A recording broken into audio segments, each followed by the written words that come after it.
Hello. Officer on duty എന്ന ചിത്രത്തിൻ്റെ 5-ാം ദിവസത്തെ കേരള ബോക്സ് ഓഫീസ് കളക്ഷൻ റിപ്പോർട്ടാണ് ഇന്നൊരു വീഡിയോ ഭാഗത്ത്. വീഡിയോയിൽ മുൻപ് വീഡിയോ ലൈക്ക് ചെയ്യുക, ചാനൽ സബ്സ്ക്രൈബ് ചെയ്യാൻ വേണ്ടി ശ്രമിക്കുക.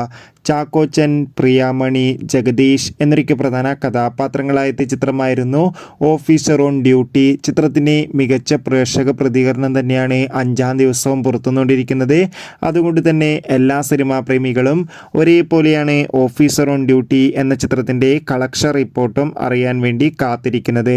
ഫൈനലി ചിത്രത്തിൻ്റെ 5-ാം ദിവസത്തെ ഏറ്റവും പ്രധാനപ്പെട്ട കേരള ബോക്സ് ഓഫീസ് കളക്ഷൻ റിപ്പോർട്ടൊക്കെ പുറത്തുവന്നിരിക്കുകയാണ്. ഇന്ന് 5-ാം ദിവസവും മികച്ചൊരു ബുക്കിംഗ് ആണ് ചിത്രത്തിന് കേരളത്തിൽ നടക്കുന്നത്. അതുകൊണ്ട് തന്നെ ഇന്ന് മാത്രം 1 കോടിക്ക് മുകളിൽ തന്നെ കളക്ഷൻ സ്വന്തമാക്കാൻ വേണ്ടി സാധിക്കുമെന്നാണ് ട്രാക്കിംഗ് റിപ്പോർട്ടുകൾ സൂചിപ്പിക്കുന്നത്. എന്തായാലും ഓഫീസർ ഓൺ ഡ്യൂട്ടി എന്ന ചിത്രത്തിൻ്റെ കൂടുതൽ ബോക്സ് ഓഫീസ് കളക്ഷൻ റിപ്പോർട്ടിനായി നമുക്ക് കാത്തിരിക്കാം.